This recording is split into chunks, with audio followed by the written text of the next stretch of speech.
அது வந்து கண்டிப்பா ஏற்றுக்கொள்ள முடியாது. பிரதானத்துவம் இந்த கூட்டத்துக்கு கூட்டப்பட்டது.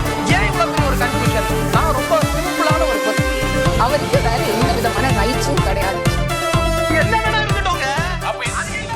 நேர்பட பேசு நிகழ்ச்சிக்கு உங்கள் அனைவரையும் அன்போடு வரவேற்கின்றேன். இன்றைய நிகழ்ச்சியில் நாம் வாதிக்க இருக்கக்கூடிய தலைப்பு என்பது அதிமுக 2ஆம் கட்ட வேட்பாளர் பட்டியலை வெளியிட்டிருக்கிறாங்க. அது ஒரு முக்கியமான பேசுபொருளாக மாறி இருக்கிறது.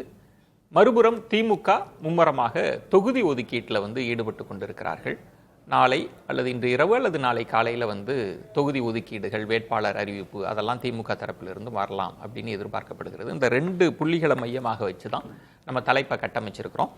என்ன வியூகத்தில் காய் நகர்த்துகிறார்கள் ஸ்டாலினும் பழனிசாமி அவர்களும், இதுதான் தலைப்பு. நான் விருந்தினர்களை உங்களுக்கு அறிமுகம் செய்து விடுகிறேன். அரசியல் விமர்சகர் திரு செந்தில்வேல் அவர்கள், வணக்கம் திரு செந்தில். பத்திரிகையாளர் திரு TN ரகு அவர்கள், வணக்கம் ரகு. வழக்கறிஞர் திரு அக்னீஸ்வரன் அவர்கள், வணக்கம் அக்னீஸ்வரன். நம்மோடு மூத்த பத்திரிகையாளர் திரு ஷியாம் அவர்களும் இணைந்திருக்கிறார். வணக்கம் திரு ஷியாம். உங்களிடமிருந்தே தொடங்குறேன். இன்னைக்கு 2 முக்கியமான நிகழ்வு. 2ஆம் கட்ட வேட்பாளர் பட்டியல் அதிமுக தரப்பிலிருந்து, அதுவும் அது என்ன ஸ்ட்ராட்டஜி, எப்படி வேட்பாளர்கள் தேர்வு செய்யப்பட்டிருக்கிறார்கள் அப்படின்றதும். இன்னைக்கு அறிவாலயத்தில் இப்போ விசிக தலைவர் வெளியில ஆல்மோஸ்ட் எங்களுக்கு முடிஞ்சிருச்சு, மற்ற கட்சிகளோட பேச்சுவார்த்தை போயிட்டு இருக்கு அப்படின்னு சொல்வதையும் பார்க்கிறோம். இந்த 2 பேரோட அணுகுமுறை எப்படி பார்க்குறீங்க ஷியாம்? அதிமுக ஒரு ஸ்டெப் அஹெட் தான். காரணம் தேர்தல் பிரச்சாரத்தை ஆரம்பிச்சாச்சு. கிட்டத்தட்ட தொகுதி பங்கீடு 100% முடிஞ்சிருச்சு. வேட்பாளர் பட்டியல் சென்னையை தாண்டி மற்ற எல்லாமே அவங்க அறிவிச்சிட்டாங்க. 100% இருந்தால் வச்சுக்கிடணும். சரி, 95% வேணா நீங்கள் வச்சுக்கலாம். திமுக டிலே. அதிமுக ஜெயலலிதா காலத்துல இருந்து அவங்க ஃபர்ஸ்ட் எப்போதுமே போயிடுவாங்க. திமுக டிலேக்கு காரணம் என்னன்னா காங்கிரஸ் கட்சி தான். 28 தொகுதிகள், அந்த தொகுதிகளுக்கான வேட்பாளர் ஏற்கனவே இருக்கிற எக்ஸிஸ்டிங் எம்எல்ஏ, சிட்டிங் எம்எல்ஏக்களுக்கு கொஞ்சம் சீட்டு மறுக்கிறாங்க திமுகவில். அவங்களோட பெர்ஃபார்மன்ஸ் சரியில்லைன்னு சொல்லி காங்கிரஸ் தான் ஏற்றுக்கிடல. காங்கிரஸ் முடிஞ்சாதான் மற்ற கட்சிகளுக்கு அது பிரித்து கொடுக்க முடியும். இங்கே பிஜேபி அது பை ஆர்டர் ஆஃப் அமித்ஷா, அரச கட்டளை. அதனால முதலே முடிச்சுட்டு தான் வந்தாங்க. 27க்குமே முடிச்சுட்டாங்க. எனவே இவங்களுக்கு அந்த சிக்கல் எதுவுமே இல்லை. பாஜக அரச கட்டளை இருக்கிற மாதிரி காங்கிரஸ்ல எதுவும் இல்லையோ அப்படி ஒரு அரச கட்டளை போடுறதுக்கு? காங்கிரஸ்ல அரச கட்டளை இவங்க திரும்ப சோனியா காந்தி அவர்கள் தான் பெரிய அளவுக்கு இந்த கூட்டணியை கட்டமைத்ததெல்லாம். அவங்க கொஞ்சம் ஹாஸ்பிட்டல் பெட்டு, ஸோ அந்த இடத்துல கொஞ்சம் தயங்குதுன்னு தான் நான் நினைக்கிறேன். காரணம் ராகுல் காந்தி அளவுக்கு இப்போ ராகுல் காந்தி எத்தனையோ முறை கேரளா வந்தாச்சு. இங்க தமிழ்நாட்டில் கன்னியாகுமரியில கூட அவர் எந்த பிரச்சாரத்தையும் தொடங்கல. அவங்களுக்கு பெரிய ஆதரவு இருக்கிற மாவட்டம் தான் அது. இப்படி கொஞ்சம் ராகுல் காந்தி கொஞ்சம் பின்னடைவா தான் எனக்கு தெரியாது. முதல்ல இருந்து அப்படிதான் தெரிஞ்சாங்க. பிஜேபி தலைவர்கள் நிறைய தடவை தமிழ்நாட்டுக்கு வந்தாங்க, அமித்ஷால இருந்து மோடியில இருந்து. ஆனா காங்கிரஸ் தலைவர்கள் யாரு வந்தாங்க? தேசிய அளவிலான தலைவர்கள் இங்க வரவே இல்லை. ஆனா 28 சீட்டு கூட, 50 சீட்டு கூட, 38 சீட்டு கூட, ஆட்சி நேரத்துல பங்கு கொடுன்னு டிமாண்ட் மட்டும் இருந்ததே தவிர டிமாண்டுக்கு ஏற்ற ஒர்க் அவங்ககிட்ட முதல்ல இருந்தே இல்லை. ஆனா இங்க அப்படி இல்லை. எனவே அதிமுக ஒரு ஸ்டெப் ஆகணும். அப்படிதான் நான் இதை புரிஞ்சுக்கிறேன். நீங்க சொல்றதுல திமுக கூட்டணி தொடருங்க ஷாம், மன்னிக்கும். திமுக கூட்டணி கட்சிகளோட எண்ணிக்கை, அதுல இருக்கிற வலிமை அதிகமாக இருக்கலாம். அதுக்குள்ள நம்ம இப்ப போகல. இப்ப நடப்பு நிகழ்ச்சி, இன்றைய நிகழ்ச்சிக்கான மெரிட் அண்ட் டிமெரிட் அப்படிப்படிதான் நான் பார்க்கிறேன். இதில் இப்ப ஷாம், இப்ப நீங்க சொன்னதுல ஒரு முக்கியமான இடம், கவனிக்க வேண்டிய இடம்ன்றது, திமுக நிறைய சர்வே, கள ஆய்வுகள்லாம் செஞ்சுட்டு இப்போ நீங்கள் சொன்ன மாதிரி கூட்டணி கட்சியினரிடமே கூட இந்தந்த எம்எல்ஏக்களுக்கெல்லாம் சிட்டிங் எம்எல்ஏஸில் மாற்றலாம், இவங்களுக்கு நமக்கு ரிப்போர்ட் நெகட்டிவாக இருக்குன்ற மாதிரிலாம் கூட சொல்லப்பட்டதா செய்தி. அதை தான் நீங்கள் குறிப்பிடுறீங்க. அங்கே ஒரு டெட்லாக் மாதிரி ஒன்று இருக்கோ? ஏன்னா அதை ஏற்றுக்காத தன்மைனாலும் இன்று இரவுக்குள்ளே நீங்கள் ஃபைனலைஸ் பண்ணணும்ல. நாள் ஓடிக்கிட்டே இருக்கே ஷியாம். நாள் ஓடிக்கிட்டே இருக்கு. பாண்டிச்சேரியில் என்ன ஆச்சுங்க? நாள் ஓடி ஓடி ஓடி கடைசியில் எல்லாருமே வேட்புமனு தாக்கல் செய்து இன்றைய தேதிக்கு ஃப்ரெண்ட்லி மேட்ச் ஆடிட்டு இருக்காங்க. கிட்டத்தட்ட ஒரு 6ல இருந்து 8 தொகுதி. யார் காரணம்? காங்கிரஸ் தான். கிட்டத்தட்ட கூட்டணியே இல்லாத தன்மை மாதிரி தான் தெரியுது வெளியில இருந்து. கூட்டணியே இல்லாத தன்மை, இந்தியா கூட்டணியே இல்லாத தன்மை இருக்கு. இத்தனைக்கும் பாண்டிச்சேரியில் காங்கிரஸ்க்கான வாய்ப்புகள் அதிகம். அதுக்காக நான் சொல்ல வரேன், வாய்ப்புகள் அதிகம் உள்ள மாநிலத்திலேயே, சின்ன மாநிலம் தான் இருந்தாலும் காங்கிரஸோட டிசிஷன்ல கொஞ்சம் ஸ்லோனஸ் இருக்கு. அது குறிப்பாக ராகுல் காந்தி சைட்ல இருந்தான்னா டெல்லியில இருக்கிற நண்பர்கள் அப்படிதான் சொல்றாங்க. ஆனா திமுக காங்கிரஸை கூட்டணியிலிருந்து வெளியில அனுப்புற முடிவுல இல்ல, ஆரம்பத்துல இருந்தே இல்ல. பல காம்ப்ரமைஸோட தான் அந்த கூட்டணி அமைந்திருக்கிறது. அடிப்படையான சிக்கல் சிட்டிங் எம்எல்ஏக்கு சீட்டு மறுப்பது அந்த சிட்டிங் எம்எல்ஏக்களை கொண்ட கட்சியின் உரிமையா இல்லைன்னா இன்னொரு கட்சி எடுக்கிற சர்வே உரிமையா? அது என் கட்சியில சிட்டிங் எம்எல்ஏ இருக்காங்க சார். ஆமா, எனக்கு வந்து அவங்க சிட்டிங் எம்எல்ஏ, அவங்க சட்டமன்ற கட்சி, அவங்களுக்கு ஒரு தலைவர் இருக்கிறாரு, 18 பேர் இருக்கிறாங்க. நீங்க சர்வே ரிப்போர்ட்டை காமிச்சு உங்க பெர்ஃபார்மன்ஸ் சரியில்லைன்னு சொல்லக்கூடாது. அதை நான் ஃபீல் பண்ணிருக்கணும்ல, என் கட்சியில நான் ஃபீல் பண்ணிருக்கணும். அதோட கட்சி தலைவர் சொல்லுங்க. காங்கிரஸ் கட்சி அவங்க ஒரு சர்வே டீமை போட்டு என்னென்ன தொகுதி யாரா இருக்குன்னு அவங்க ஒரு லிஸ்டோட இருக்கிறாங்களே, எங்களுக்கு எங்க சர்வேவை பாருங்கன்னு சொல்லுவாங்க. அவங்க சர்வே பார்த்து டிஎம்கேல இருக்க சிட்டிங் எம்எல்ஏங்களுக்கு சீட்டு கொடுக்கூடாதுன்னு சொன்னா அவங்க ஒத்துக்குவாங்களா? Okay okay. சரி, 28 சீட்டு அது வாய்ப்பு இல்லைங்க. அப்படி ஒவ்வொரு கட்சிக்கும் வந்து அவங்களுக்கு சர்வே டீம் இருக்கும். இன்னைக்கு வந்து சர்வே எல்லாம் வந்து தொகுதி அடிப்படையில, இன்னும் சொல்ல போனால் ஊராட்சி அடிப்படையில் சர்வே நடத்திட்டு இருக்காங்க. ஓகே, அது ஒரு மாபெரும் தொழிலாயிடுச்சு. நம்ம எல்லாம் இலவசமா ஆலோசனை கொடுத்துட்டு இருக்கோம். அது ஒரு மாபெரும் தொழில். ஏகப்பட்ட பணம் அதுல போடுறது. எல்லாம் வச்சு சாம் சார் பல கோடிகள். சாம் சார் மைண்ட் வாய்ஸ் நினைச்சு சத்தமா சொல்லிட்டீங்க.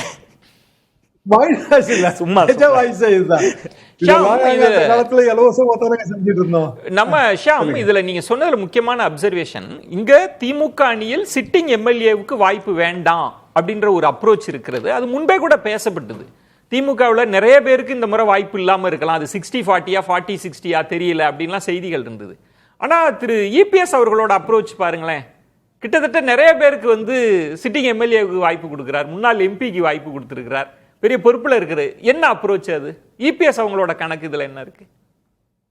இல்ல, இபிஎஸ் கணக்குலயும் வந்து முன்னாள் அமைச்சர்கள் சிட்டிங் எம்எல்ஏக்கள் ஒரு 40-50 பேருக்கு வாய்ப்பு இல்ல. அவங்களே ஏதாவது சர்வே டீம் வச்சிருந்திருப்பாங்க. ஆனா நீங்க சொன்ன மாதிரி ஃபர்ஸ்ட் லிஸ்ட் பார்த்தா எல்லாருமே நிலைய வித்வான்கள் தான். ஏற்கனவே புருவுடு அவங்க கையில தொகுதி இருக்கு, பூத் இருக்கு, எல்லாம் இருக்கு, அவங்களுக்கு கொடுத்துட்டாங்க ஃபர்ஸ்ட் லிஸ்ட்ல. எப்பவுமே கூட்டணி முதல் லிஸ்ட் இதெல்லாம் போடும்போது ஒரு 70 ரன்னு 75 ரன் எடுக்கணும்னு அடிச்சு ஆடிடுறதுதான். வேற வழி இல்ல. T20 மேட்ச் மாதிரி. டைம் வந்து நீங்க சொன்ன மாதிரி ரொம்ப ஷார்ட், ஒரு 30 நாள் டைம் இருக்கு. கையில வந்து ஷோரா இவ்வளவு எம்எல்ஏ நமக்கு இருக்கணும்.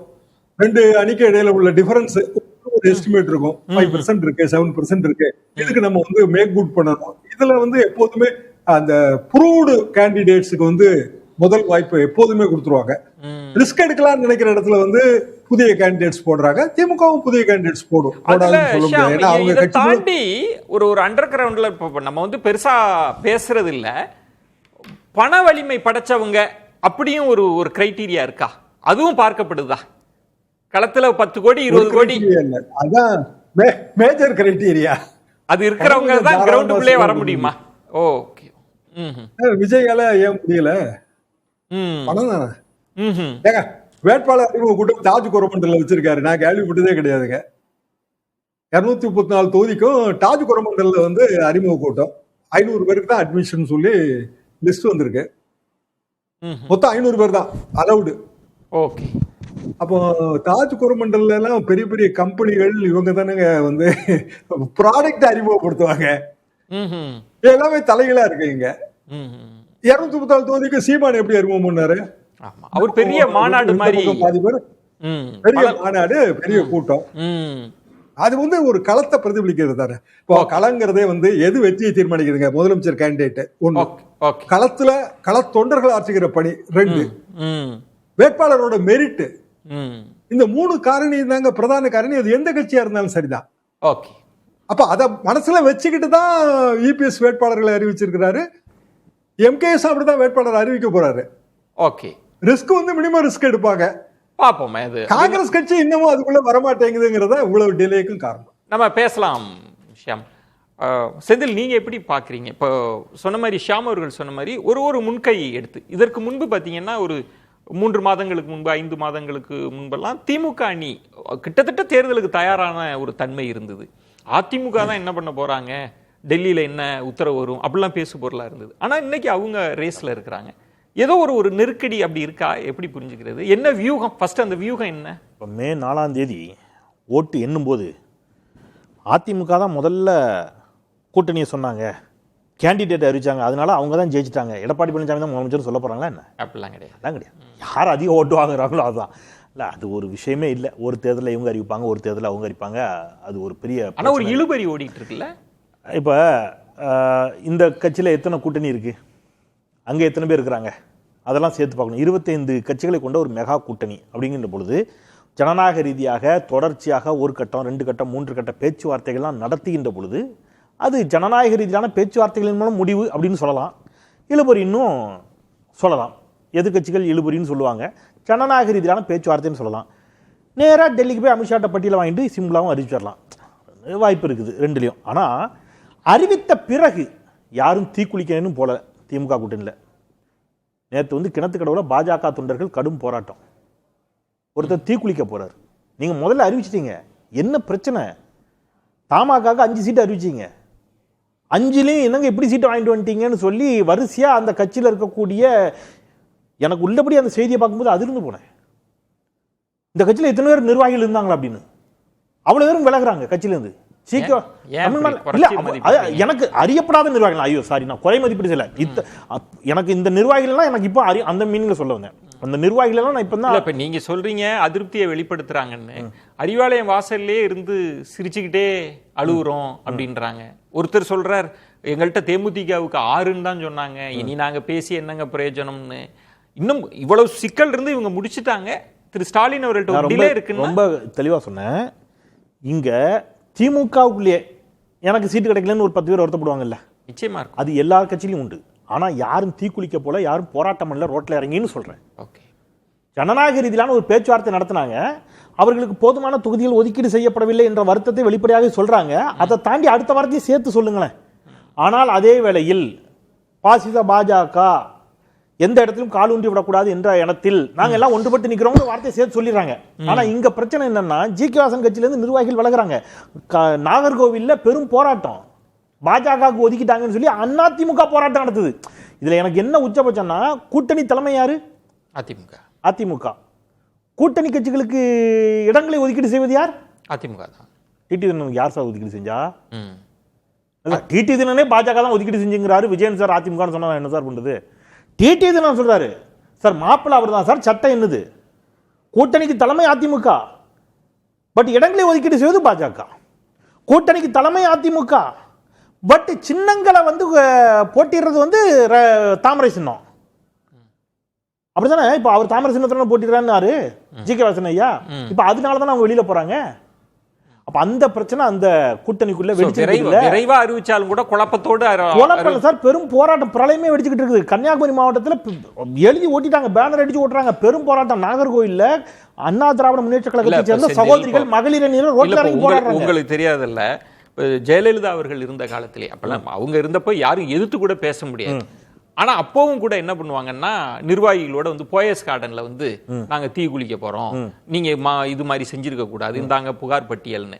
அது அறிவாலயத்துக்கு முன்பு நடந்திருக்குல்ல, இதை ஒரு பலவீனமா பார்க்க முடியுமா? அவங்க ஒரு பார்க்க கூடாது. அவர் விட்டுருக்கீங்கன்னு நானும் சொல்ல வரேன். பாத்தீங்களா, அந்த பக்கம் நடக்குன்னு சொன்னோன்னே இதை பலவீனமா பார்க்க கூடாதுங்கிற வாதம் வந்துருச்சுல்ல. அதுக்காகத்தான் நான் சொன்னேன். இது காலங்காலமா நடந்திருக்கு. ஜெயலலிதா ஆளுமை மிக்க பாருங்க செந்தில், நான் என்ன கேட்க போறேன்னு தெரிஞ்சு நீங்க சொல்லிருக்கீங்க பாத்தீங்களா?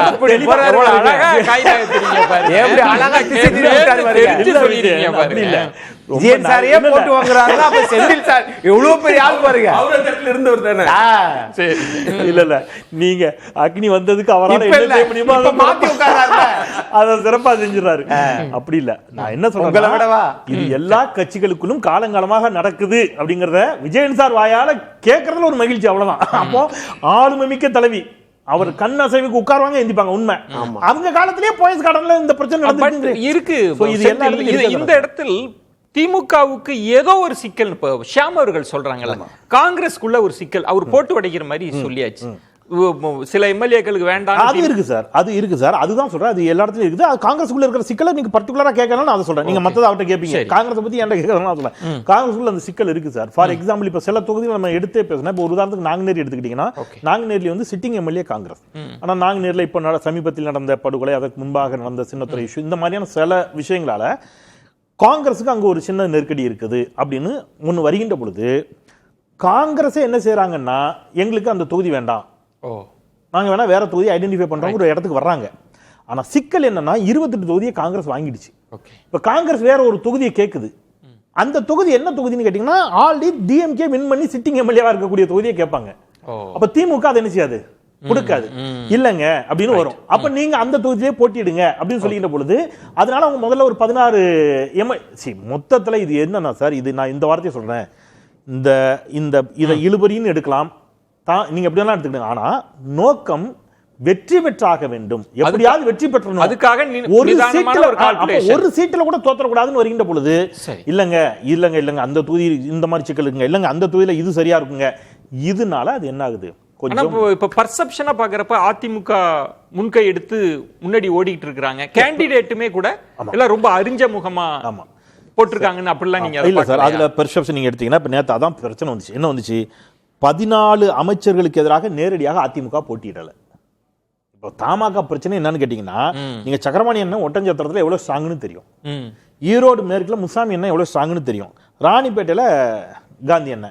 இப்ப நீங்க இது இல்லாம 2 நீங்க கும்பகோணத்துல அவரு சார் கோசிமணி காலத்துல இருந்து கும்பகோணத்துல இதுல 30 வருஷமா திமுக ஒரு சிக்கல் யோசிச்சு பாருங்களேன். ஒரு சிக்கல் யோசிச்சு பாருங்க, பலமான இடத்துல அதிமுக வரல, வியூக ரீதியா அவங்க ஸ்ட்ராங் பண்ணி இருக்காங்க. அதிமுக ஃபைட் பண்ண போகுது அப்படின்ற இடம் இல்ல, கூட்டணி கட்சிகளுக்கு ஒதுக்கி கொடுத்தது அது ஒரு விமர்சன பார்வை, அதை தள்ளிடலாம். ஆனா கடுமையான போட்டியை அதிமுக கொடுக்க தயாராயிருச்சுன்னு நீங்க பாக்கலையா சார்? கடுமையான போட்டியை கொடுக்கறதா இருந்தா அமைச்சர்களுக்கு எதிராக அதிமுக களமிறங்கி இருக்குன்னு நான் சொல்றேன். அங்க வியூக பிள்ளையா, ஸ்ட்ராட்டஜியா தப்பா இல்ல பயந்து பின்வாங்குறாங்க? அந்த இடத்துல வியூகம் சரியாக வகுத்திருக்கிறார் எடப்பாடி பழனிசாமி நான் சொல்றேன். ஏன்னு கேட்டீங்கன்னா, பாஜகவை எந்த இடத்துலயும் ஜெயிக்க விட்டுறக்கூடாதுன்னு அவர் முடிவு பண்ணிருக்கிறாரோன்னு டவுட் எனக்கு வருது. அவர் உள்ளபடியே ஆன்டி பிஜேபி ஸ்டாண்ட்ல இருக்கிறாரோன்னு எனக்கு 2 நாளா அவர் மீது ஒரு பார்வை. அவர் திராவிட இல்ல சார், திராவிட இயக்கத்துல வந்தவர் உள்ளபடியே அவரு ஏதோ ஒரு இடத்துல கூட்டணி வச்சுட்டோம். நம்ம ஒரு 165 170 இடங்களை போட்டிடுறோம். ஆனா பாஜக இந்த இடத்துல ஜெயிச்சிடக்கூடாதுங்கிறதுக்காக ஒரு ஸ்ட்ராட்டஜியை வகுக்கிறாரோ எடப்பாடி பழனிசாமி ஒரு பாராட்ட கொடுக்குறீங்க. ஒரு பாராட்ட கொடுக்குறேன். எனக்கு அவர் மீதான பார்வை சற்றே மாறுபட்டு 2 நாளா தெரியல. அது ஒருவேளை ஃபியூச்சர்ல மாறுதான்னு இந்த 2 நாளா மாறி இருக்கு. ஒரு பாராட்டோட முடிச்சிருக்கிறாரு வியூகம். இபிஎஸ் அவர்களோட வியூகத்தை பாராட்டி உங்க பார்வை என்ன அக்னேஸ்வரன்? செந்தில் சார் பாராட்டுறாருனாலே கவனமா இருக்கணும்னு அர்த்தம். அவர் சாதாரணமா பாராட்ட மாட்டாரு, பின்னாடி ஒரு புள்ளி வச்சுட்டு போனாரு பாருங்க, வேற ஏதாவது அங்கே நடந்திருக்குமோ அப்படின்னு. அதெல்லாம் ஒன்றும் கிடையாது. இங்கே பொறுத்தளவில் 2024 என்ன நடக்கும்னு அதிமுகவின் பொதுச் செயலாளர் மாண்புமிகு எதிர்க்கட்சி தலைவர் எடப்பாடி பழனிசாமிக்கு தெரியும். 2026 எப்படி எதிர்கொள்ளணும்னு அவருக்கு தெரியும். ஒரே கட்சியில் 50 ஆண்டு காலம் ஒரே இதில் இருந்து 89 சட்டமன்ற உறுப்பினர், 91 சட்டமன்ற உறுப்பினர், பிறகு ஆவின் சேர்மன், அப்படி பல்வேறு படிநிலைகளை தாண்டி தான் இன்னைக்கு வந்திருக்கிறாரு. அதனால அடிப்படையிலிருந்து மேலே இருக்கிறது வரைக்கும் எல்லாமே அவருக்கு தெரியும். மேலே இருக்குதுன்னா செந்தில் சார் மேலே நினச்சிக்கிற போறாரு இல்ல. அதிமுக கட்சியில ஒரு கிளைக்கழக செயலாளர் இருந்து அந்த கட்சியினுடைய பொதுச் செயலாளர் வரைக்கும் நீங்க இவ்வளவு நாள் வரைக்கும் என்ன சொன்னாங்கன்னா, அடிமை, அவர் டெல்லிக்கு போறாரு, என்னமோ திமுகவில் யாருமே டெல்லி போகாத மாதிரி, அதெல்லாம் அவங்களுடைய விமர்சனம். ஆனால் சொற்களால் ஒரு கட்சியை ஒரு அரசாங்கத்தை நடத்துவதுதான் அண்ணாவிற்கு பிறகு திமுக அவங்களுடைய ஒரு ஸ்ட்ராட்டஜி. சரி, அவங்களுக்கு தன்னுடைய அண்ணா சொல்வன்மை, அவருடைய நாவன்மை, இதுதான் காரணமாக இருந்தது காங்கிரஸ் ஆட்சியை இது பண்றதுக்கு. ஆனா இவங்க என்னன்னா மாறி பிறர் மீது வசைமொழி. என்ன சொல்றீங்க? டெல்லிக்கு அடிபணியலன்னு நிரூபிச்சிட்டாரு. இவங்க டெல்லிக்கு அடிபணிஞ்சிட்டாருன்னு சொல்றத அது உடைச்சு சுக்குநூறு ஆக்கி விட்டுருக்கிறாரு. எப்படி? திருப்பரங்குன்றத்தை கேட்டாங்க, கொடுத்தாரா? கொடுக்கல. உடனே இப்ப ஏங்க கொடுக்கல? உங்களால பாராட்டத்தான் மனதில்லை. ஆனா செந்தில் சாரே சார், நீங்க இதெல்லாம் தெரியும் சார். அரசியல் கட்சிக்கு திருப்பரங்குன்றம்னா செந்தில் வேர்டு தான் ஃபைனல், அவர்தான் அங்கேயே இருக்காரு. அதெல்லாம் ஒண்ணும் இல்ல. இல்ல அதாவது இப்ப நீங்க கிரெடிட் கொடுத்தீங்கன்னா இப்படி அதை தானே செந்தில் சொல்றாரு. பாஜக கேட்டுதுங்க, பாஜக கேட்டதை கொடுக்கல அப்படின்னு நான் அதை எடுத்துக்கிறதா? நீங்களும் அதுதான் சொல்ல, எப்படி புரிஞ்சுக்க? எதிர்கட்சியாக இருக்கக்கூடிய இந்திய நாட்டினுடைய திரு ராகுல் காந்தி அவர்கள் எப்ப 2021 உங்களுக்கு 25 சீட்டு தான் கொடுத்தாங்க. என்ன சாதனையை சாதிச்சு நீங்க தமிழ்நாட்டில் முதலமைச்சர்கிட்ட, திராவிட மாடல் அரசாங்கத்திட்ட, திமுகவின் தலைவர்கிட்ட என்ன கிரெடிட் நீங்க பெற்றதுனால 28 பிளஸ் ஒரு ராஜ்யசபா வாங்கினீங்க? எதுக்காக? அது ஒரு போலி பிம்பம் தானே. 27 கொடுத்துருக்க கூடாது. இல்ல என்னத்தை காட்டுனாங்கன்னு சொல்ல வரேன். நான் இப்படி கேட்கட்டுங்களா? நீங்களே சொன்னதுதான். திரு டிடிவி தினகரன் அவர்கள் விமர்சனம் பண்ணப்ப என்னங்க அவருக்கு பெர்சன்டேஜ் இருக்கு? இருங்க சார், ஒரே ஒரு விஷயம் தான். நயினார் நாகேந்திரன் கமிட் பண்ணியிருக்காங்க, இபிஎஸ் அவர்கள் அப்படின்னு. நான் இப்ப அதெல்லாம் நினைவூட்ட விரும்பல. எத்தனை சீட்டு கொடுத்துருக்கோம்? Correct sir. அங்க பிரச்சனை இல்லையா சார்? இன்னைக்கு கிரீஷ் ஓடங்கிற டெல்லிக்கு ஓடுறாரு. ஏப்பா 90 நாள் கமிட்டி ஆச்சு சார், அந்த இதுக்குள்ள போகவே இல்லை சார். இங்க அதிமுகவில் செயல்படுகிற ஒரு தலைவரை இன்னைக்கு எடப்பாடி பழனிசாமி அவர்கள் இருக்கிறார். நீங்க நிதானமா முடிவெடுக்கிறாரு, அவர் டெல்லியில கேட்டு முடிவெடுக்கிறாரு, அதெல்லாம் உடைச்சு ஆக்கி விட்டாரா? அடுத்து இல்ல இதுல வாங்க இப்போ இதெல்லாமே கூட நம்ம பேசியிருக்கோம். ஆனா என்ன செந்தில் சொல்றாருன்னா, யாரு ஃபர்ஸ்ட் கேண்டிடேட்டை அனௌன்ஸ் பண்ணாங்கன்றதெல்லாம் தேர்தல் ரிசல்ட் அன்னைக்கு யாரும் அதை கேட்க போறது இல்ல, யாரு ஜெயிக்க போறாங்கன்ற வியூகம் தான். அதுதான் அறிவாலயத்தில் ஒரு வார்த்தை தான். அப்படி பார்த்தீங்கன்னா முதல்ல கேண்டிடேட் அனௌன்ஸ் பண்ணது நாம் தமிழர் கட்சி சீமான். அக்னீஸ்வரன் சொல்லுங்க. இப்ப எப்படி கொண்டு வந்து விட்டாரு பாருங்களா.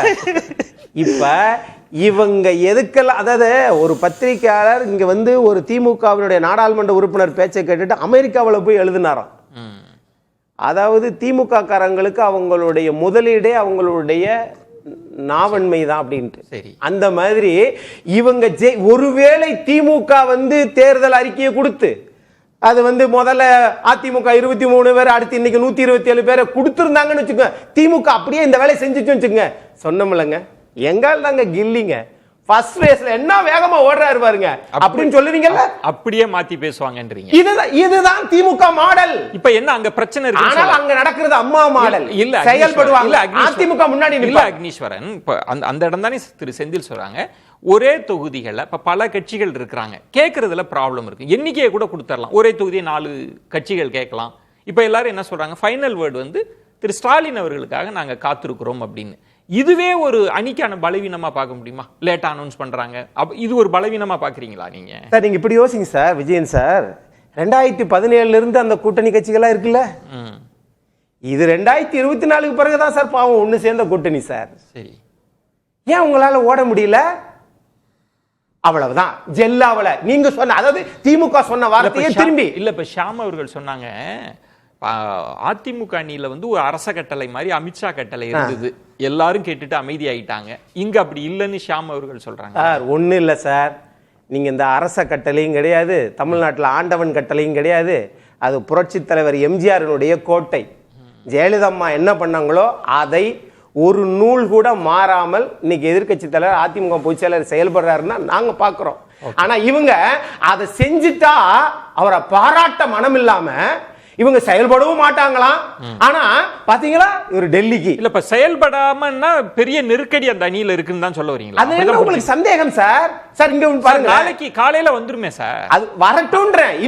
இன்னைக்கு நைட் கிரீச் உடங்க போயிருக்கிறாரு, பிறகு எதுக்கு 90 நாள் கமிட்டி ஆரம்பிச்சீங்க? பிறகு எதுக்கு வந்து நீங்க 2.6% எடுத்த மக்கள் நீதி மையத்துக்கு வந்து 2021 இது பண்ணதுக்கு நீங்க ஒரு ராஜ்யசபா சீட்டு கொடுத்தீங்கல்ல சார்? ஒரு ராஜ்யசபா சீட்டு 34 எம்எல்ஏக்கு சமம். ஆனா 2 எம்எல்ஏ சீட்டு கொடுக்கிறது ஏன் கவிஞர் சினேகன் திரு கமலஹாசனுக்கு பிடிக்கலையா? உங்க பின்னாடி வர்றவங்களா இருக்கணும், அவங்க மட்டும் சேவை செய்யணும், நீங்க மட்டும் நாடாளுமன்றத்துக்கு போயிடணும். ரெண்டாவது இங்க விசிக என்ன செய்யுது, 8 சீட்டு வாங்கினாங்க. அவங்களுக்குள்ள மனசுக்குள்ள என்ன தெரியுமா, தமிழ்நாடு முதலமைச்சர்கிட்ட பேச முடியல. ஏன்னா நம்ம சீனியாரிட்டி படி நம்ம ஆரம்பத்திலிருந்து இருக்கிறோமே. ஆனா லேட்டஸ்டா வந்து 0.5% எடுத்த இவங்களுக்கு தேமுதிகவுக்கு வந்து இப்படி கொடுத்துட்டாங்களே, சரி அது வந்து சொன்னாலும் புரிய மாட்டேங்குது. வேல்முருகன் அண்ணன் எவ்வளவு நாளா கத்திட்டு இருக்கிறாரு, சட்டமன்றத்துலதான் அப்பா வையா அவரை பேச விடல. ஒரு 2 எம்எல்ஏ சீட்டு கொடுக்கணும் என்ன இருக்கு? அண்ணன் தனியார் சொன்ன பாவம் உங்களுக்காக வந்தாரு, இன்னைக்கு அவர் அப்படி தனிமரமா நிப்பாட்டி விட்டீங்க. இவ்வளவு செய்யறது திமுக இல்ல, ஆனா அண்ணா திமுக செஞ்சா. உங்களுக்கு ஒரு கடந்த கால பக்கங்களை பின்னாடி திருப்பி சொல்றேன். வேல்முருகனுக்கு இதே ட்ரீட்மெண்ட் அதிமுகவும் கொடுத்திருக்கு, அழைக்காமையே கடைசி வரை காத்திருந்து. உங்களுக்கு தெரியாது இல்ல, இதெல்லாம் கூட்டணி ஃபார்மேஷன்ல நடந்திருக்கு. நான் இல்லங்கல, ஓகே, ஆனா தொடர்ந்து வெற்றி பெற்றோம், 2 நாடாளுமன்ற தொகுதியில வெற்றி பெற்றோம் கூட்டணியில. இப்ப ஏன் இப்படி பண்ணலாம்ன்றீங்க பாருங்களா? இங்கதான் திமுக ஓகே ஒரு குழப்ப நிலையில் திமுகவை ஆட்டி படைக்கிற ராகுல் காந்தி அவர்கள் இன்னும் வரைக்கும் தமிழ்நாட்டுக்கு வந்து பிரதமரே வந்துட்டார் சார் 3 முறை. ரகு எப்படி இப்போ செந்தில் அவர்கள் சொன்ன மாதிரி முடிவு தேர்தல் இன்னும் நேரத்துல எப்படி நெருங்கி போறாங்க அதெல்லாம் வேற, பர்செப்ஷனா இன்னைக்கு நம்ம பேசிட்டு இருக்கோம். 2 பேரோட வியூகத்தை எப்படி புரிஞ்சுக்கிறீங்க? விஜயன் வந்து ஏடிஎம்கே ஃபர்ஸ்ட் லிஸ்ட் 23 ஏன் முதல்ல ரிலீஸ் பண்ணாங்கன்னா, நேத்திக்கு இன்னைக்கு அஷ்டமி நவமின்னு நினைக்கிறேன். திமுக பகுத்தறிவு கட்சி இல்ல, இது 2த்தையுமே ஸ்கிப் பண்ணிட்டு அதுக்கப்புறம் நல்ல நாளா பார்த்து ரிலீஸ் பண்ணுவாங்கன்னு தோணுது அவங்களுடைய லிஸ்ட்டை. திமுக லிஸ்ட்டை நான் ஆவலா எதிர்பார்த்துட்டு இருக்கிறது திருநெல்வேலி மாவட்டம் ராதாபுரம். அது செந்தில்வேலுக்கு அதுக்கு டிக்கெட் கிடைக்குதா அந்த தொகுதியில அப்படின்னு நான் பார்க்கணும். நான் அப்ளை பண்ணலையே. ஏன் கேள்விப்பட்ட அவருக்கு கிடைக்கலாம் அப்படின்னு. அவருடைய ஊர் வள்ளியூர். விண்ணப்பிக்கவே இல்லை. எல்லாரும் நேர்காணல் செய்ய வேணாங்க. விருப்ப மனு கடுமையா உழைச்சிருக்காரு. நேர்காணல்லாம் இல்லாமலே அவருக்கு கொடுப்பாங்க. நான் மயிலாப்பூர்ல அவருக்கு பாஜக சீட்டு கொடுக்கும் நானும் நம்புறேன்.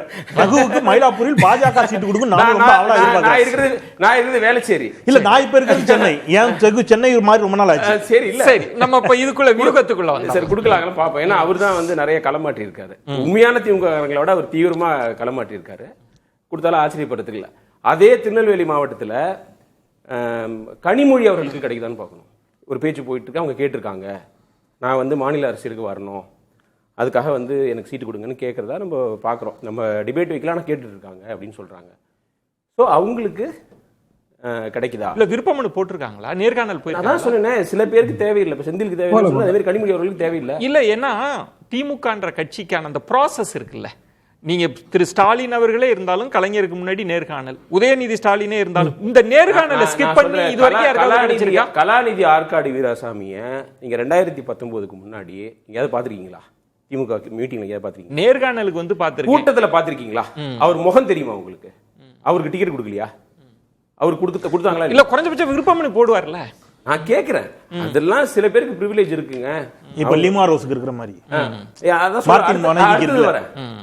இப்போ மறந்துட்டாரு, எடுத்து கொடுங்க. நோட் பண்ணி வச்சிருக்கேன். அதை பத்தி கவலைப்படாதீங்க. நோட்ஸ் எழுதி வச்சிருக்கேன். உங்க பாயிண்ட் மட்டும் சொல்லுங்க. வந்து அது ஒரு கேள்வி இருக்குது. இப்போ நீங்க வந்து எது கிரைட்டீரியன்னு கேட்டீங்க. கட்சிக்கு உழைச்சாங்களா, ஜெயிலுக்கு போனாங்களா, கொள்கை பிடிப்பா இருக்காங்களா, என்ன வயது, என்ன படிச்சிருக்காங்க, இதெல்லாம் கிடையாதுங்க. எவ்வளோ பணம் செலவழிக்க முடியும்? 40 லட்சம் வந்து எலெக்ஷன் கமிஷன் ரூல் படி திமுக அதிமுகல யாராவது எந்த ஒரு தலைவராவது நாங்கள் 40 லட்சம் தான் செலவு பண்றோம்னு சொல்ல முடியுமா? தமிழ்நாடு இந்தியாவிலேயே படுமோசமான நிலைமையில் இருக்குது. அது திமுகவும் அதிமுகவும் தான் காரணம். இதுல வந்து நாங்க வந்து மற்றவங்க செலவு பண்ண மாட்டாங்களா? பண்ணுவாங்க. அவங்க ஆட்சிக்கு வந்து அவங்களும் பண்ணுவாங்க. ஆனா திமுக அதிமுக தான் இந்த பேரை கெடுத்து வச்சிருக்காங்க.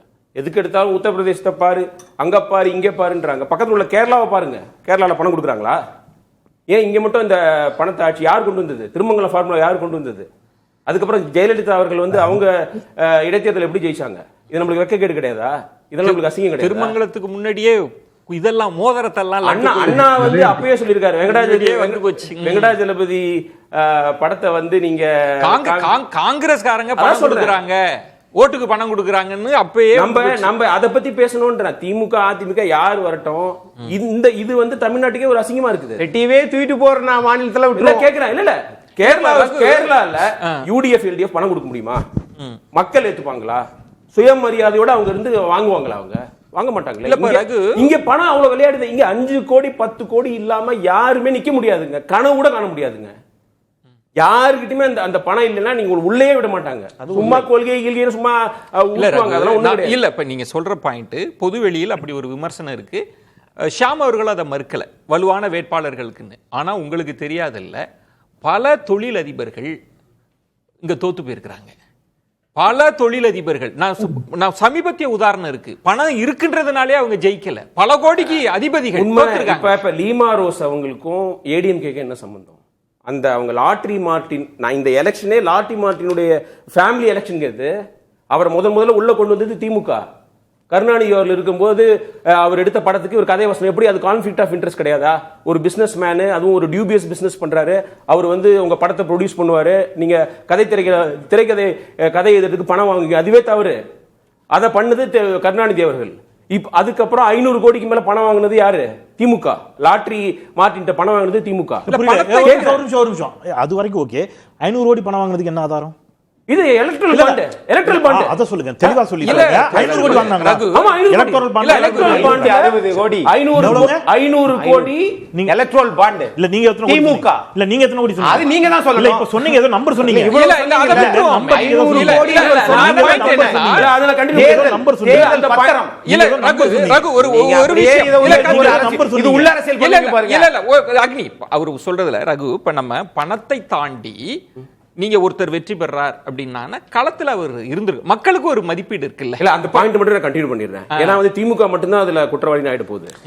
இப்ப வந்து அவங்களுடைய மருமகன் வந்து டிவிகேல இருக்காரு, டெஃபினட்டா செலவு பண்ண ஒரு ஆதவ அர்ஜுனா, ஆர்டி மார்ட்டினுடைய மருமகன். இப்போ ஏடிஎம்கேக்கு பணம் கொடுத்துருக்காங்க, 50 கோடி ஏதோ கொடுத்துருக்காங்க. லேட்டஸ்ட் சைக்கிள் எலக்ட்ரல் பாண்ட்ல இல்ல, ட்ரஸ்ட் மூலமா கொடுத்துருக்காங்க. யாரு? மார்ட்டின் வந்து ஏடிஎம்கே கொடுத்துருக்காரு. அதோட இல்லாம அவருடைய மனைவி வந்து இப்போ ஏடிஎம்கேக்கு வந்திருக்காங்க. என்ன கொள்கை பிடிப்பு? அவங்களையே லால்குடியில நிறுத்தணும். அவங்களுக்கு பணம் இருக்குங்கிற ஒரே காரணம் தானே. இதுக்கு முன்னாடி வேற கட்சி இருந்தாங்க, அந்த கட்சி எல்லாத்தையும் சொல்றேன். ஃபர்ஸ்ட் கிரைட்டீரியா பணம் தான் பிரதானம். அது வந்து நாங்க திராவிடம்னு சொல்றது, திராவிடம் 2.0 சொல்றது எல்லாருக்குமே அதுதான் ஃபர்ஸ்ட் பணம். ஒருத்தரை மட்டும் சொல்லுங்க சார். எல்லாரும் ரெண்டு கட்சியை உங்களுக்கு நீங்க இவர் சொன்னது என்ன தெரியுமா? திரு மார்ட்டின் அவர்கள் குடும்பத்தை வச்சு திராவிட கட்சியை மோசம்னு கொண்டுக்கறாரு பாருங்க. இல்ல இவர் சொன்ன எடுத்துக்காட்டு அதானே. இல்ல தாவேக்கா சொல்லியிருக்கிறேன், அவரு திராவிட கட்சி. இல்ல இப்போ ரகு, இப்ப ஷியாம் அவர்கள் சொன்ன மாதிரி இதுக்கு பின்னாடி வந்து இப்ப தொகுதி ஒதுக்கீடுல இருந்து ஒரு அரசு வந்து தனது நலத்திட்டங்களை முன்வைக்குது, எதிர்கட்சிகள் வந்து அரசை விமர்சிக்கிறாங்க, அதுக்கான ஸ்ட்ராட்டஜின்னு ஒரு 5 வருஷம் களத்துல இருந்திருக்காங்கல்ல. கடைசியா பணம் இருக்குங்க அதனால ஜெயிச்சிருவாங்கன்னு அப்படி எளிதா தேர்தலை அந்த மாதிரி ஆக்கி வச்சிருக்காங்க. இல்ல அப்படி இருக்க முடியல. பணம் இருந்தா போதும் ஜெயிச்சிடலாம் ஆயிர முடியுமா? இல்ல அது ஒரு பிரதானமா இருக்கு. அதனால நான் அப்படி ஜெயிக்க கூடாது, அதே மாதிரி இங்க உழைக்கணும் தான் நான் சொல்றேன். இப்ப தாவேக்காவை வந்து ஏன் போட்டியிட முடியலன்னா, ஒவ்வொரு கேண்டிடேட்டுக்கும் 5 கோடி இல்லைன்னு விஜய்க்கு தெரிஞ்சிருச்சுன்னா ஒரு பேச்சு வந்து. நான் கேட்கிறேன், ஒவ்வொரு கேண்டிடேட்டுக்கு 5 கோடி இருக்குன்னா நீங்க அரசியலுக்கு வந்தீங்களா? உங்களுடைய ரசிகர்கள் எளிமையானவர்கள், அவங்கள்ட்ட பணம் கிடையாது, அவங்கள்ட்ட பாசம் மட்டும்தான் இருக்குன்னு தானே வந்தீங்க. இப்ப திடீர்னு 5 கோடி கேட்டீங்கன்னா 40 லட்சம் தானே சட்டப்படி நீங்க செலவழிக்கணும். அப்ப எல்லாமே எல்லா வியூகங்கள் இதெல்லாம் தாண்டி பணம் பணம் பணம் அதுக்கப்புறம் தான் மத்த எல்லாமே. அப்புறம் இன்னொன்று ஷாம் சார் பேசி வரட்டா, அதுக்கப்புறம் சான்ஸ் கொடுக்குறீங்களா? நீங்க சொல்லிடுறீங்களா? சொன்ன பிறகு நான் இன்னொன்னு சொல்ல விரும்புறேன். நான் இப்ப ஏடிஎம்கே லிஸ்ட் வந்திருக்கு, அதுல வந்து இது வரைக்கும் அவங்க ஒரே ஒரு இஸ்லாமிய வேட்பாளர் தான் நிறுத்திருக்காங்க பாளையங்கோட்டையில. இனிமே நிறுத்தறதுக்கு வாய்ப்பு இருக்குதா எனக்கு தெரியல. என்டிஏல இந்தியாவிலே நிறுத்துறது இல்ல, எந்த மாநிலத்திலையும் நிறுத்துறது இல்ல.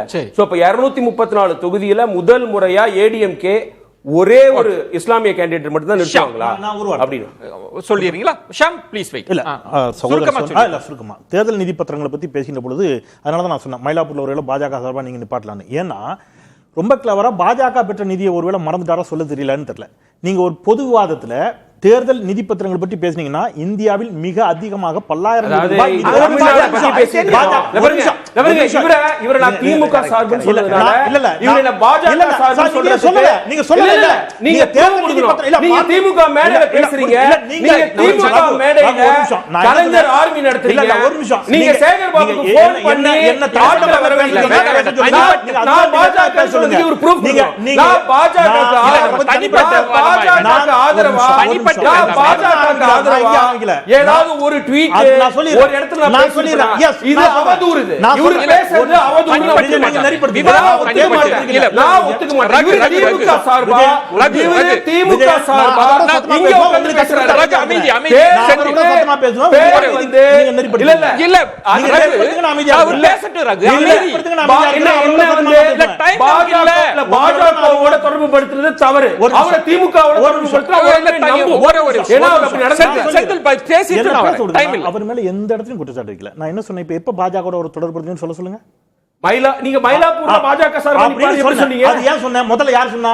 நான் திமுக சார்பில் ராதாபுரம் ஒரு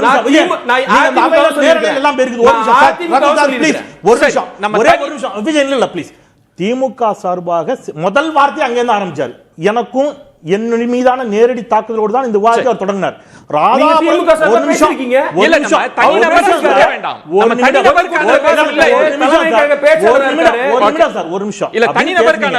நான் கேட்ட கேள்வி என்ன, நீங்க தேர்தல் நிதி பத்திரத்தை பத்தி பேசுனீங்க, பாஜக பெற்றதை ஏன் சொல்லலன்னு ஒரு கேள்வி. 6000 கோடி பாஜக பெற்றதை சொல்லுங்க.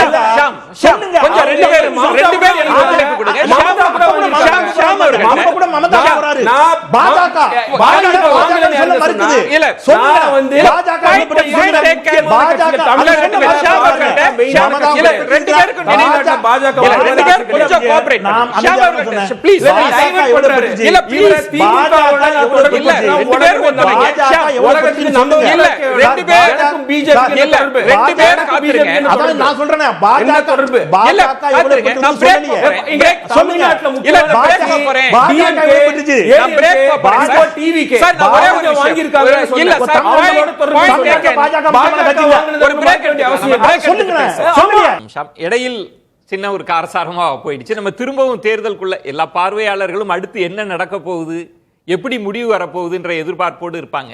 நீங்க எப்படி பாக்குறீங்க? இந்த வியூகத்திற்குள் பணம் அப்படின்ற அதுதான் பிரதானமா இருக்கா, அதை தாண்டிய வியூகங்களை வகுக்கிறாங்களா? அதை தாண்டிய வியூகங்கள் இருக்கு. பணம் வந்து ஒரு காரணியா இருக்கலாமே தவிர அது வெற்றியை தேடித்தரும், கண்டிப்பாக வெற்றியை தேடித்தரும்ல கேரண்டி எல்லாம் கிடையாதுங்க. திமுகவும் வந்து 20-22 பேர் கொண்ட வேட்பாளர் பட்டியல் தயாரா இருக்கு. எப்படாலும் அது ரிலீஸ் பண்ற நிலைமையில தான் இருக்கு. ஒன்றும் சர்ப்ரைஸ் கேண்டிடேட்லாம் இல்லை. குளத்தூர், துறைமுகம் எல்லாம் நமக்கு தெரிஞ்ச கேண்டிடேட் தான். மதுரை மத்தி, செடப்பட்டி முத்தியா பையனுக்கு மட்டும் அவங்க கன்சிடர் பண்ணிட்டு இருக்கிறாங்க. மணிமாறனுக்கு எப்பனாலும் வெளியாகலாம், அடுத்த சில நிமிடங்களில் கூட வெளியாகலாம், இல்லை நீங்க ஆரம்பத்தில் குறிப்பிட்ட மாதிரி நாளை காலையில கூட வெளியாகலாம். ஸோ அவங்க 23, இவங்க 20, 22 இப்படிதான். இதுக்கு அடுத்த கட்டமாக எல்லாம் வரிசையா நகர்ந்துரும். அப்போ இதை நம்ம பார்க்கணும் என்றால் 2 அணிகளுக்கு இடையில வந்து ஒரு டிஃபரன்ஸ் இருக்கு. அது நம்பர் ஆஃப் கூட்டணி கட்சிகள், கேண்டிடேட்டோட மெரிட்டு, ஒரு பணபலம், ரகு சொன்ன மாதிரியான ஒரு பணபலம், ஜாதி பலம் எல்லாத்தையும் சேர்த்து பார்க்கும்போது திமுக அணி 5-7% அது முன்னணி வாக்கு சதவீதத்துல இருக்குது. கரண்ட் நிலைமை அதுதான். அதிமுக அதை வந்து மேக் குட் பண்றதுக்கு முயற்சி பண்ணும். அதாவது ஆரம்பத்துல வந்து திமுக கேக் வாக் அப்படிங்கிற மாதிரி பேசிட்டு இருந்தாங்க. இப்ப டைட் ரோப் அப்படிதான் நான் பார்க்கிறேன். முதல்ல இருந்த அந்த ஈஸினஸ் இல்ல. என்ன காரணம்? என்ன காரணம்? கடைசி நேரத்துல அந்த கடுமையான போட்டி களம் இருக்கிறதுக்கு என்ன காரணம்? பெர்செப்ஷன்ல வந்து அதிமுக கொஞ்சம் முன்னணியில இருக்க மாதிரி நமக்கு தோணுது. காரணம் அங்க வந்து பெரிய பிரச்சனைகள் இல்ல. முதல்ல முடிவு பண்ணிட்டு வந்துதான் இங்க அறிவிக்கிறாங்க. அதெல்லாம் முதல்ல முடிஞ்சு போச்சு. இன்னும் ஒன்னே ஒண்ணு கேட்கிறேன், நம்ம அக்னீஸ்வரனும் பதில் சொல்லலாம். ஜெயலலிதா காலத்துல ஒரு 4 குழு இருக்கும், 5 குழு இருக்கும், தொடர்ந்து பேசிட்டே இருப்பாங்க. அம்மாட்ட கேட்டு சொல்றாங்கன்னு சொல்லுவாரு. ஓபிஎஸ் வந்து நான் அம்மாட்ட கேட்டு சொல்றாங்க பாரு. இப்ப இங்க ஒரு தொகுதி பங்கீட்டு குழு இருக்கு. ஒரே ஒரு தடவை அவங்க மீட் பண்ணாங்களா? இவ்வளவு தொகுதி இவ்வளவு வேட்பாளர்லாம் சொல்லிட்டாங்கல்ல, எந்த தொகுதி பங்கீட்டு குழு ஒரு தடவை மீட் பண்ணுச்சு சொல்லுங்க? இல்ல. ஏன்னா முதல்ல எல்லாமே முடிவாயிருச்சு. அப்ப முதலே முடிவாயிருச்சு பிறகு குழப்பத்துக்கு வழியே இல்ல. இங்க வந்து எல்லாமே பேசிட்டே இருக்கிறாங்க. ரெண்டுக்கும் வித்தியாசம் இருக்குன்றது இன்னொரு பார்வை. நிறைய வித்தியாசம் இருக்கு. அததான் செந்தில் அவர்களும் அம்மா காலத்துக்கும் எடப்பாடி பழனிசாமி காலத்துக்கும் நிறைய வித்தியாசம் இருக்கு. அவர்கள் சொன்ன மாதிரி அது எடப்பாடி பழனிசாமி ஆளுமைன்னு கூட அக்னீஸ்வரன் சொல்லலாம். இப்போ ரெண்டாவது விஷயம் அக்னீஸ்வரன், இதுல நான் ஒரு முக்கியமான இடத்துக்கு என்ன எடுத்துறேன். இப்ப நம்ம வந்து இப்ப இன்னும் 2 நாள் இதை பத்தி பேசுவோம். எல்லாம் களத்துக்கு போயிட்டாங்க அப்படின்னா யார் முன்னாடி அறிவிச்சாங்க பின்னாடி அறிவிச்சாங்கன்ற கணக்கு வரப்போறது இல்லை. ஸ்ட்ராட்டஜி தான், பியூர் பர்செப்ஷன் பேட்டில். நீங்க களத்துல நிக்கிறது தான். அதுல அதிமுகவுக்கு அட்வான்டேஜ் இருக்குன்னு நினைக்கிறீங்களா? தராசு சியாம் சார் ரொம்ப வலிமையான ஒரு கேள்வியை போட்டுட்டு அப்படியே லெகுவா சார் போயிட்டாங்க. அம்மாவை விட வலிமையானவர் அப்படின்னு எங்கேயுமே யாருமே சொன்னதே கிடையாது. ஆனால் அம்மா இறந்ததற்கு பிறகு எவ்வளவு அழுத்தத்திற்கு அந்த இயக்கம் ஆளாச்சு, எத்தனை வழக்குகள் இருந்துச்சு, 15 வழக்குகளுக்கு மேல போய் தேர்தல் ஆணையத்தில் எத்தனை வழக்கு தாண்டி ஏன் இன்னும் அதையேக்குள்ள ஓபிஎஸ்ஏ திமுக போயாச்சு, இனிமே அதை பேசி சரி சார். ஏற்கனவே பல கட்சிகள் இருக்குல்ல சார், திரு ஓபிஎஸ் வந்துதான் வெற்றி பெற போறோம்னு சொல்லி திமுக தலைவர் நினைச்சாங்களா சார்? அந்த நோக்கம் அது இல்ல. அதிமுகவை பலவீனப்படுத்தணும், எல்லாத்தையும் நான் அரவணிக்கிறேன். தமிழ்நாடு மாண்புமிகு முதலமைச்சர், திமுகவின் தலைவர் எல்லா பிற கட்சிகளையும் அரவணிக்கிறார். ஆனா திமுக காரங்களை பூரா விட்டுறாரு. 23 கட்சிகள் கரெக்ட். ஆனா உங்க கட்சியிலே காலம் முழுக்க இருக்கிறவங்க இருக்கிறாங்கல்ல, அவங்களுக்கு என்ன? அவங்களுக்கு தேவை அதிமுகவிலிருந்து பிளவு வந்தால் அல்லது பிற கட்சியிலிருந்து வந்தால் எல்லாரும் வாங்க, எங்கிட்ட வாங்க. இன்னொன்னு சார், இன்னொன்னு கேட்கிறேன் சார், இப்ப நீங்க கூட்டணி கட்சிகளுக்கு ஒதுக்கி இருக்கீங்கல்ல, அங்க அதிமுக காரங்க வந்து வருத்தப்பட மாட்டாங்களா? நாங்கெல்லாம் காலங்காலமா உழைச்சோம், நீங்க போய் தமாகவுக்கு கொடுத்துட்டீங்க, பாஜகவுக்கு கொடுத்துட்டீங்கன்னு வருத்தப்பட மாட்டாங்களா? அங்க சார் 170 சீட்டுல அதிமுக நிக்குது, 175ல திமுக நிக்குது. சரி, ஆனா ஏன் இன்னும் சொல்லலன்னு தான் கேள்வி. நீங்க தான் 8 வருஷம் சீனியாரிட்டி ஆச்சே, திராவிட மாடல் நல்ல ஆட்சியாச்சே. இது என்ன பர்செப்ஷன் பேட்டில்? இது ஒரு சிக்கலா இருக்கா? என்னுடைய இனிய நண்பர் அக்னீஸ்வரன் பாருங்க, முதல் சுற்றுல என்ன சொன்னாரு, என்ன சார் அநியாயம், இப்படி கூட்டணி கட்சிகளை விட்டுட்டீங்க அப்படின்னு அண்ணன் தனியரசுக்காக வருத்தப்பட்டார். அவரை விட்டுட்டீங்க, இவரை விட்டுட்டீங்க, இப்படியா அப்படின்னு சொன்னார். செகண்ட் ரவுண்ட் அப்படியே அதற்கு முற்றிலும் முரண்பட்டு கூட்டணி கட்சிகளை எல்லாம் அரவணைத்துக் கொள்கிறீர்கள், சொந்த கட்சியை விடுகிறீர்களேங்கிறார். இந்த ரெண்டுல எது உண்மைன்னு தெரியல. முதல் சுற்றுல கூட்டணி கட்சியை விட்டுட்டாங்க, உங்க கட்சிக்காக என்னாரு. இப்ப உங்க கட்சியை அரவணைச்சுக்கிறீங்க, கூட்டணி கட்சியை அரவணைச்சுக்கிறீங்க, உங்க கட்சியை விட்டுட்டீங்கிறாரு. எனக்கு அவர் சொல்லும் போது என்ன அறியாம என்ன நினைவுக்கு வந்துச்சுன்னா, இப்போ வந்து லீமா ரோஸ் அவர்கள் எல்லாம் கட்சியில் சேர்த்துக்கிறீங்க, பரவாயில்ல, எல்லா கட்சியிலும் சேர்த்துப்பாங்க, சீட்டு கொடுப்பாங்க. திமுக இருக்கு, அதிமுக இருக்கு. ஆனால் உங்களுக்காக அந்த கட்சியில் இத்தனை வருஷம் அம்மையார் ஜெயலலிதா காலத்திலிருந்து இருந்த சசிகலாவை ஏன் சேர்த்துக்கல அப்படிங்கிற கேள்வி வரும்ல. அப்போ ஒவ்வொரு கட்சிக்கு ஒரு பார்வை இருக்குது, அது இருக்கட்டும். இப்போ ஜெயலலிதா அம்மையார் வந்து இருந்த மாதிரி அப்படின்னு சொன்னா சகோதரர் அக்னி ஒத்துப்பாரு. எங்களுடைய துறையின் மூத்த ஆசிரியர் ஐயா தராசாவுக்குலாம் தெரியும். ஜெயலலிதா அம்மா இருந்திருந்தாங்கன்னா தமிழ் மாநில காங்கிரஸ் இரட்டை இலை சின்னத்தில் போட்டிட்டு இருக்குமா, தாமரை சின்னத்தில் போட்டிட்டு இருக்குமா? அப்போ யோசிச்சு பாருங்க, இது அதிமுக வரலாற்றில் இப்படி ஒன்று நடந்திருக்குமா? கற்பனை பண்ண முடியுமா? அப்ப தாமரை சின்னத்தில் கூட்டணி கட்சிகள் போட்டியிடுவது என்பது அந்த விமர்சன பார்வையை அதிமுக மீது வைக்கிறதா இல்லையா? கேள்வி வருதா இல்லையா? நான் ஒரு முக்கியமான பாயிண்ட் சொல்ல விரும்புறேன் விஜய். வந்து இப்போ ஏடிஎம்கே லிஸ்ட்ல பாத்தீங்கன்னா தலித் அமைச்சர்கள் 2021 வரைக்கும் இருந்தது வந்து பெஞ்சமின் ராஜலட்சுமி அவர்கள் சங்கரன் கோயிலிருந்து, அதுக்கப்புறம் சரோஜா அவர்கள் ராசிபுரம். அதுல வந்து பெஞ்சமின் மட்டும்தான் இருக்கிறாரு, மற்ற 2 பேருக்கு கிடையாது. திமுக பார்த்தீங்கன்னா 2006 11 வரைக்கும் இருந்தது வந்து பரிதி இளமழுதி, மதிவாணன், தமிழரசி. பரிதி பாதியிலே போயிட்டாரு. மதிவானுடைய தொகுதியை கீழ்வேலூரை கம்யூனிஸ்டுக்கு கொடுத்துட்டாங்க. அதுக்கப்புறம் தமிழரசி ஜெயிச்சா கூட அவங்களுக்கு மினிஸ்டர் கொடுக்கல. நான் என்ன சொல்றேன்னா, இந்த தலித் மினிஸ்டர்ஸ் வந்து அவங்க ஒரு லெகசி பில்ட் பண்ணணும், அவங்க ஒரு கிளவுட் பில்ட் பண்ணணும்னா கண்டினியூட்டி வேணும். அதாவது இந்த ஆதிக்க சாதி அமைச்சர்கள் வந்து 89ல இருக்கிறவங்க இது வரைக்கும் கண்டினியூ பண்றாங்க. ஏடிஎம்கேலயும் அதே கதை தான். அவங்க ரிலீஸ் பண்ண 23ல 17 பேர் வந்து முக்குலத்தோர், வன்னியர், கவுண்டர்கள். நான் என்ன கேட்கிறேன், ஒரு 1/5 சமுதாயம் தமிழ்நாட்டில் தலித் மக்கள், அவங்களுக்கு மட்டும் இந்த பவர்ஃபுல் மினிஸ்டர்ஸ் ஏன் கண்டினியூ பண்ண மாட்டேங்கிறாங்க? மாத்திடுறீங்க. இப்ப நீங்க சொல்றது பிரதிநிதித்துவம், அவங்களுக்கான உரிமை, அதுல மாற்று கருத்து இல்ல. இப்ப நம்ம பேசுறது தேர்தல் வெற்றி வியூகன்ற இடத்துல நான் என்ன கேட்கிறேன், இந்த வெற்றி வியூகத்துல எப்போதுமே வந்து தலித் மக்கள் தான் பலிகடா ஆறாங்களா? நீங்க எண்ணிக்கை தான் முக்கியம்னா 5ல் ஒருத்தர் இருக்கிற ஒரு சதவீதம் இருக்கிற தலித் மக்கள் அந்த மினிஸ்டர் மட்டும் ஏன் கண்டினியூ ஆக மாட்டேங்கிறாங்க கேட்கிறேன். கண்டினியூ ஆனாதான் உங்களுக்கு பவர் கிடைக்கும், கண்டினியூ ஆனாதான் உங்களுக்கு கிளவுட் கிடைக்கும். அது எப்படி ஒரு டிசைன்ல நடக்குதுன்னு கேட்கிறேன். நான் டிஎம்கேல நான் 2011 அப்புறம் சொன்னேன் 10 வருஷத்துல ஏடிஎம்கேல எப்படி அது அவங்க சரோஜாவோட சீட்டு மட்டும் நீங்க எப்படி மத்தவங்களுக்கு கொடுப்பீங்க, ராஜலட்சுமி அவரோட சீட்டு மட்டும் மத்தவங்களுக்கு எப்படி கொடுப்பீங்க நான் கேட்கிறேன். அவங்க கில்லுக்கீரையா? இந்த பாயிண்ட் நான் ரைஸ் பண்ணணும்னு நினைக்கிறேன்.